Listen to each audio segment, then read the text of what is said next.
एक ऐसा क्षेत्र जहां सीमाएं नहीं बल्कि महत्वाकांक्षाएं तय करती हैं भू राजनीतिक भविष्य। ये पंक्ति वर्तमान वैश्विक राजनीति में यूक्रेन के महत्व को दर्शाती है, विशेष रूप से रूस यूक्रेन संघर्ष के चलते।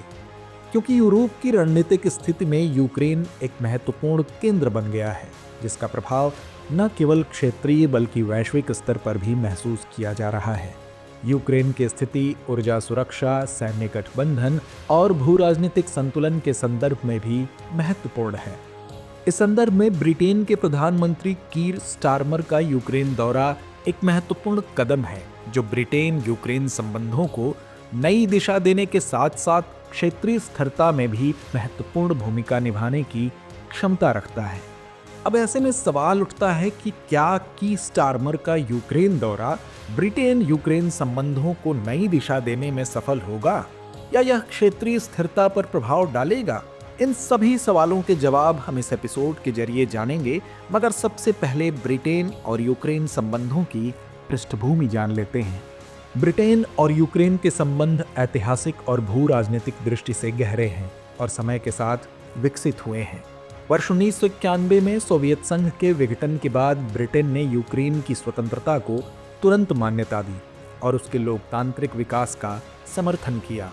वर्ष 1994 में बुडापेस्ट मेमोरेंडम एक महत्वपूर्ण मोड़ था, जहां ब्रिटेन, अमेरिका और रूस ने यूक्रेन की संप्रभुता और क्षेत्रीय अखंडता की गारंटी दी, जिसके बदले यूक्रेन ने अपने परमाणु हथियार छोड़ दिए। लेकिन वर्ष 2014 में रूस द्वारा क्रीमिया पर कब्जे के बाद ब्रिटेन ने यूक्रेन के लिए सैन्य और कूटनीतिक समर्थन बढ़ाया। इस घटना ने पश्चिमी देशों और रूस के बीच तनाव को बढ़ाया।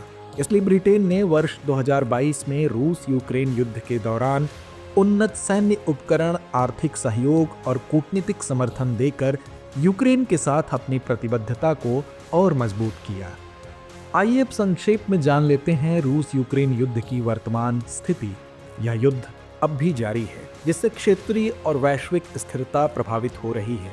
एक तरफ यूक्रेन ने पश्चिमी देशों, विशेष रूप से नाटो और यूरोपीय संघ से सैन्य और आर्थिक सहायता प्राप्त की है, तो दूसरी तरफ रूस ने डोनबास क्षेत्र और क्रीमिया पर नियंत्रण को मजबूत किया है। साथ ही यूक्रेन भी तेजी से अपने क्षेत्रों को पुनः प्राप्त करने के लिए कूटनीतिक और सैन्य प्रयास कर रहा है। इसके अलावा अंतर्राष्ट्रीय स्तर पर रूस पर कई आर्थिक प्रतिबंध लगाए गए हैं, जबकि ऊर्जा संकट ने यूरोप की निर्भरता पर बहस तेज कर दी है।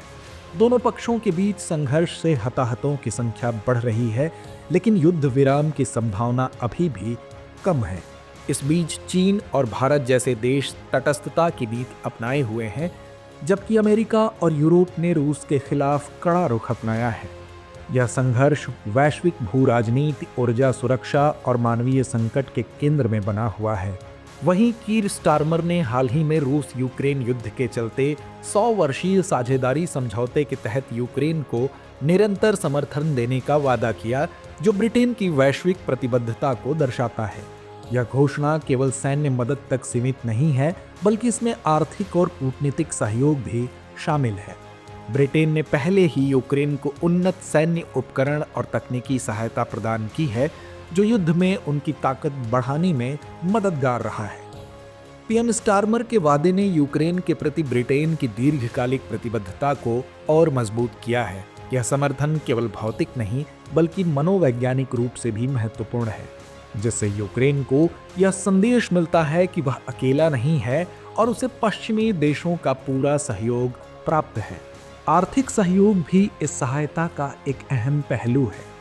युद्ध ने यूक्रेन की अर्थव्यवस्था को बुरी तरह प्रभावित किया है और ब्रिटेन उसे स्थिरता प्रदान करने के लिए आर्थिक मदद कर रहा है।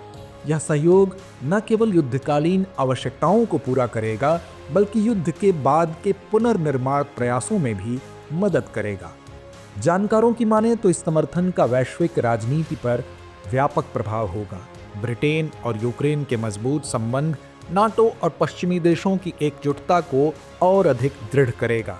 दरअसल पश्चिमी देशों के सामूहिक समर्थन ने रूस पर सैन्य, आर्थिक और कूटनीतिक स्तर पर दबाव बढ़ाया है। इस प्रकार की नीतियां यूरोप के अलावा अमेरिका और ब्रिटेन के रिश्तों को भी सकारात्मक रूप से प्रभावित कर सकती हैं। यह सहयोग यूरोपीय संघ और ब्रिटेन के बीच ब्रेग्जिट के बाद की खाई को भी पाट सकता है। अगर भारत की स्थिति की बात करेंगे तो इस संदर्भ में काफी अलग है, क्योंकि रूस यूक्रेन युद्ध में भारत ने अब तक रणनीतिक तटस्थता बनाए रखी है। भारत और रूस के बीच दशकों पुराने संबंध हैं जो रक्षा और ऊर्जा सहयोग पर आधारित हैं। हालांकि भारत ने अमेरिका और यूरोप के साथ भी अपने संबंधों को मजबूत किया है। भारत ने रूस से सस्ती ऊर्जा प्राप्त कर अपनी आवश्यकताओं को पूरा किया है, लेकिन अंतर्राष्ट्रीय मंचों पर यूक्रेन के पक्ष में भी बयान दिया है। भारत की यह संतुलनकारी भूमिकाओं से वैश्विक मंच पर एक प्रासंगिक मध्यस्थ के रूप में स्थापित करती है, लेकिन इस समझौते का भारत पर भी प्रभाव पड़ सकता है। ऊर्जा और व्यापार के क्षेत्र में ब्रिटेन और यूक्रेन के बीच बढ़ते सहयोग से भारत को नई चुनौतियां और अवसर मिल सकते हैं।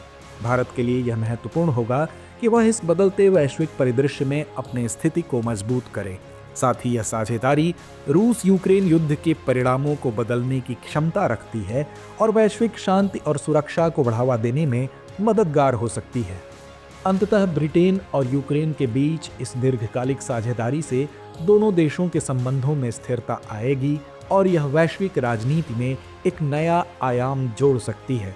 यह समझौता अंतर्राष्ट्रीय संबंधों के लिए प्रेरणादायक है और यह दर्शाता है कि सहयोगात्मक नीतियां कैसे वैश्विक शांति और स्थिरता को बढ़ावा दे सकती हैं। परंतु इस समझौते की सफलता दोनों देशों की प्रतिबद्धता और विश्वास पर निर्भर करेगी। यह साझेदारी ब्रिटेन और यूक्रेन के लिए दीर्घकालिक लाभकारी साबित हो सकती है और वैश्विक मंच पर एक उदाहरण प्रस्तुत कर सकती है।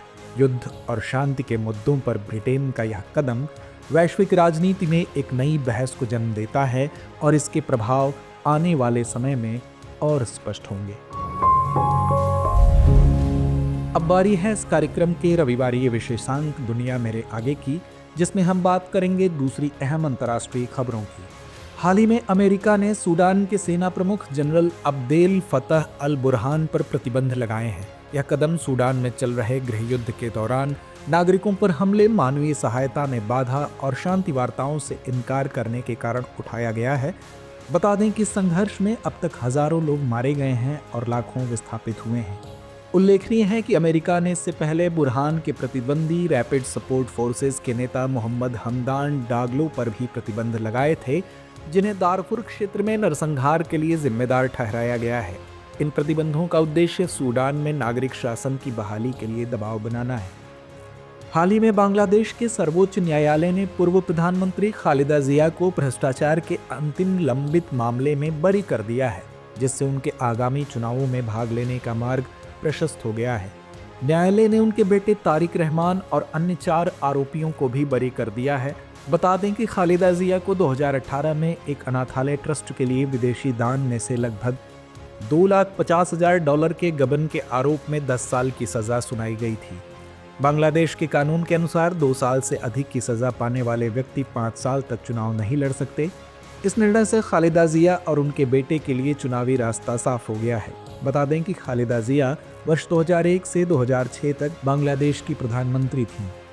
हाल ही में दक्षिण कोरिया के राष्ट्रपति यून सुक योल गिरफ्तार हो गए हैं। बता दें कि 3 दिसंबर 2024 को यून ने अचानक मार्शल लॉ की घोषणा की, जिससे दक्षिण कोरिया में राजनीतिक संकट उत्पन्न हो गया। 14 दिसंबर को नेशनल असेंबली ने उनके खिलाफ महाभियोग प्रस्ताव पारित किया, जिसके पक्ष में 204 और विपक्ष में 85 वोट डाले गए। इसके बाद सियोल की एक अदालत ने यून के खिलाफ गिरफ्तारी वारंट जारी किया। उल्लेखनीय है कि यून सुक योल दक्षिण कोरिया के इतिहास में पद पर रहते हुए गिरफ्तार होने वाले पहले राष्ट्रपति बन गए हैं। उन पर विद्रोह का आरोप है, जो देश में आजीवन कारावास या मृत्युदंड तक की सजा का प्रावधान करता है। तो व्यूअर्स, चर्चा को यहीं विराम देते हैं और नोट करते हैं आज का सवाल। ब्रिटेन और यूक्रेन के बीच 100 वर्षीय साझेदारी समझौते का भारत और वैश्विक राजनीति पर क्या प्रभाव पड़ेगा, इसकी विस्तार से चर्चा करें।